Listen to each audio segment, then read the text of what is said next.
حقیقی کافر کون لوگ ہیں؟ کیا اللہ کے کسی نبی کو چھوڑ کر اپنے من پسند نبی کے اوپر ایمان لایا جا سکتا ہے؟ سبیل قرآن کے تمام ناظرین کی خدمت میں ایک مرتبہ پھر سے سلام عرض و ادب پیش کرتے ہیں۔ آج ہم سورہ نساء کی 5 آیتوں کی تفسیر کے ساتھ آپ کے سامنے حاضر ہوئے ہیں، تو چلیے چلتے ہیں آج کی پہلی آیت کی تفسیر کو جاننے کے لیے اس کی تلاوت اور ترجمے کو سنتے ہیں۔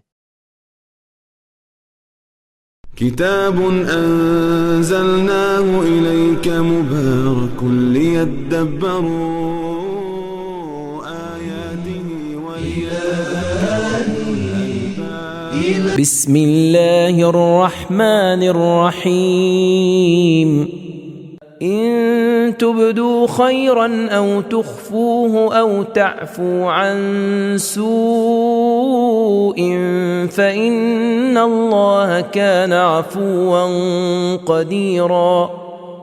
اگر کوئی نیکی کا کام ظاہری طور پر انجام دو گے یا چھپا کر یا کسی کی لغزش اور غلطی کو معاف کرو گے تو یقین جانو کہ خداوند عالم بخشنے والا اور صاحب قدرت ہے۔ تو یہ تھا آیہ کریمہ کا ترجمہ۔ آئیے چلتے ہیں آیہ کریمہ کے نکات کو جاننے کی کوشش کرتے ہیں۔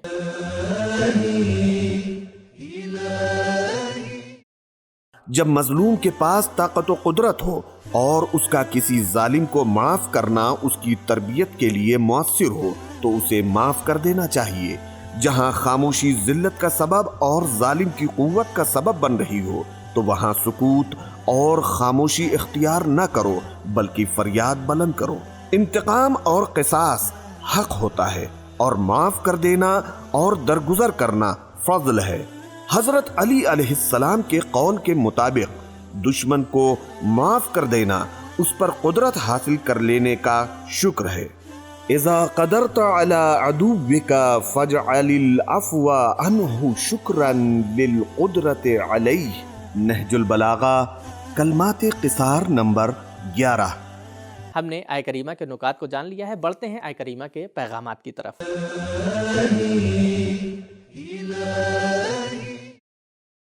1. نیکیوں کے بارے میں شوق و رغبت دلانا چاہیے اور برائیوں کے سلسلے میں عفو و بخشش سے کام لینا چاہیے۔ 2. کبھی کبھی ظلم سے ٹکر لینا اور فریاد بلند کرنا اہمیت رکھتا ہے اور کبھی معاف کر دینا۔ 3. قدرت و غلبہ پانے کے بعد معاف کرنا انتہائی قابل قدر ہے۔ تو یہ تھی آج کے ایپیسوڈ کی پہلی آیت کی تفسیر۔ آئیے بڑھتے ہیں اگلی 2 آیتوں کی تفسیر کو جاننے کے لیے ان کی تلاوت اور ترجمے کو سنتے ہیں۔ ان الذين يكفرون بالله ورسله ويريدون ان يفرقوا بين الله ورسله ويقولون نؤمن ببعض ونكفر ببعض ويريدون ان يتخذوا بين ذلك سبيلا أولئك هم الكافرون حقا وأعتدنا للكافرين عذابا مهينا۔ یقیناً جو لوگ خدا اور اس کے رسولوں کا انکار کرتے ہیں اور چاہتے ہیں کہ اللہ اور اس کے پیغمبروں کے درمیان جدائی ڈال دیں اور کہتے ہیں کہ ہم بعض چیزوں کو قبول کرتے ہیں اور بعض چیزوں کا انکار کرتے ہیں اور چاہتے ہیں کہ اس کا درمیانی راستہ اختیار کریں جو ہوا و ہوس کے مطابق ہو، عقل و منطق کے مطابق نہیں، تو یہی لوگ حقیقت میں کافر ہیں اور ہم نے کافروں کے لیے رسوا کرنے والا عذاب تیار کر رکھا ہے۔ ان 2 آیتوں میں پروردگار عالم نے کچھ اہم نکات بھی بیان کیے ہیں، آئیے انہیں جان لیتے ہیں۔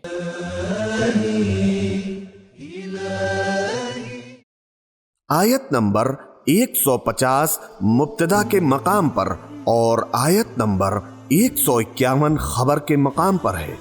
یہودی اور مسیحی لوگوں نے خواہشات نفسانی، جاہلانہ تعصبات اور بلا وجہ تنگ نظری کی بنا پر بعض انبیاء کو قبول کیا اور بعض کے منکر ہو گئے۔ ہم نے آیہ کریمہ کے ترجمے اور اس کے نکات کو جان لیا ہے، آئیے بڑھتے ہیں ان کے پیغامات کی طرف اور انہیں جاننے کی کوشش کرتے ہیں۔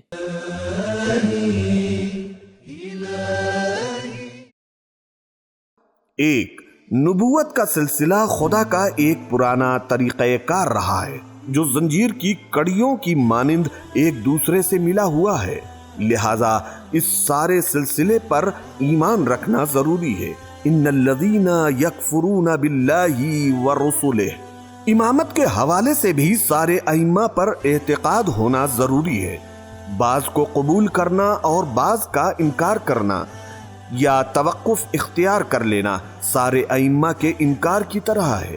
2، خدا اور اس کے رسول ایک ہی محاذ پر ہیں اور ان میں جدائی نہیں ڈالی جا سکتی۔ 3، خدا اور پیغمبروں کا انکار یا خدا پر ایمان اور سارے پیغمبروں کا انکار یا خدا پر ایمان اور بعض انبیاء کا انکار کرنا غلط اور ممنوع ہے۔ خدا اور سارے انبیاء پر ایمان ہی حق کا راستہ ہے۔ 4، سارے آسمانی ادیان کو اور ان کی حیثیت کو تسلیم کیا جانا چاہیے ان کی تاریخی حدود میں۔ 5، اسلام کے مخالف قوانین کو قبول کرنا دین میں تبعیض جیسا ہے اور یہ چیز جائز نہیں ہے۔ 6، ملے جلے عقائد رکھنا اور انبیاء کے بتائے ہوئے راستوں کے مقابلے میں نئی راہیں کھولنا کفر ہے۔ 7، جہنم خلق ہو چکی ہے اور اس وقت بھی موجود ہے۔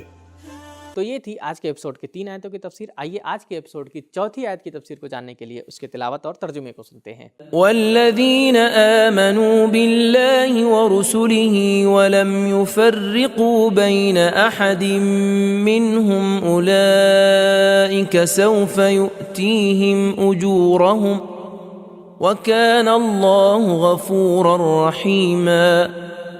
اور جو لوگ اللہ اور اس کے رسولوں پر ایمان لے آئے اور ان میں سے کسی ایک کے درمیان جدائی نہیں ڈالی تو ان کی جزا اللہ تعالیٰ انہیں بہت جلد دے گا اور اللہ تعالیٰ بخشنے والا مہربان ہے۔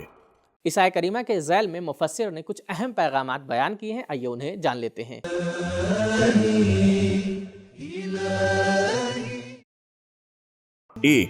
اللہ اور اس کے سارے پیغمبروں پر ایمان رکھنا چاہیے۔ یہ ٹھیک ہے کہ انبیاء کے درجوں اور ان کی ذمہ داریوں کے لحاظ سے ان میں فرق ہے، لیکن ان سب پر ایمان لانا ضروری ہے۔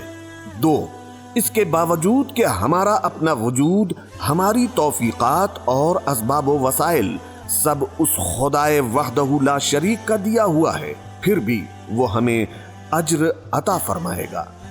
تو یہ تھی آج کے پروگرام کی 4 آیتوں کی تفسیر۔ آج کی آخری آیت کی تفسیر کو جاننے کے لیے اس کی تلاوت اور ترجمے کو سنتے ہیں۔ يسألك أهل الكتاب أن تنزل عليهم كتابا من السماء فقد سألوا موسى أكبر من ذلك فقالوا أرنا الله جهرة فأخذتهم الصاعقة بظلمهم ثم اتخذوا العجل من بعد ما جاءتهم البينات فعفونا عن ذلك وآتينا موسى سلطانا مبينا۔ اہل کتاب تم سے یہ چاہتے ہیں کہ تم ان کے لیے ایک کتاب اور نوشتہ آسمان سے اتارو۔ یقیناً موسیٰ سے تو انہوں نے اس سے بھی بڑھ کر سوال کیا تھا اور کہا تھا کہ ہمیں خدا ظاہری طور پر دکھاؤ۔ پس ان کے ظالمانہ تقاضے کی وجہ سے صاعقہ، کڑاکے کی بجلی نے انہیں اپنی لپیٹ میں لے لیا۔ پھر ان کے سامنے روشن معجزے آ جانے کے بعد بھی انہوں نے بچھڑے کو خدا بنا لیا۔ پس ہم نے ان کے اس جرم کو بھی معاف کر دیا اور موسیٰ کو واضح اور کھلم کھلا حجت عطا کی۔ اس آیت کریمہ کے ذیل میں کچھ اہم پوائنٹس بیان کیے گئے ہیں، آئیے انہیں جان لیتے ہیں۔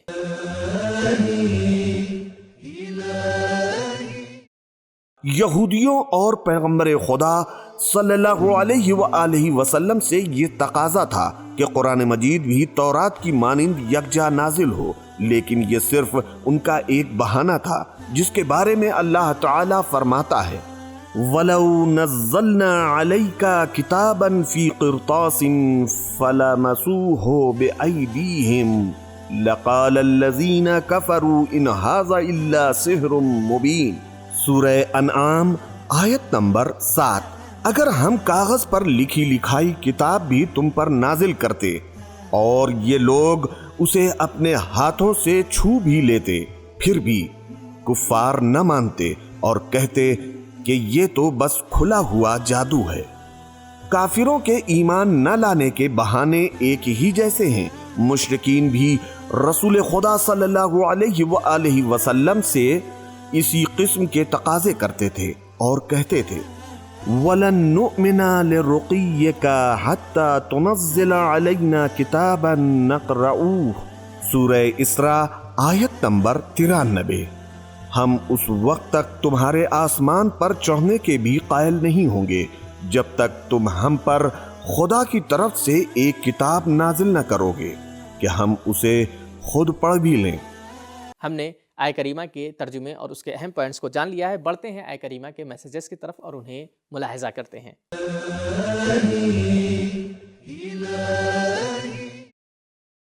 ایک، پچھلے لوگوں کے ناپسندیدہ اعمال، افکار اور اخلاق آنے والی نسلوں کے لیے بڑا تاریخی مواد بن جاتے ہیں۔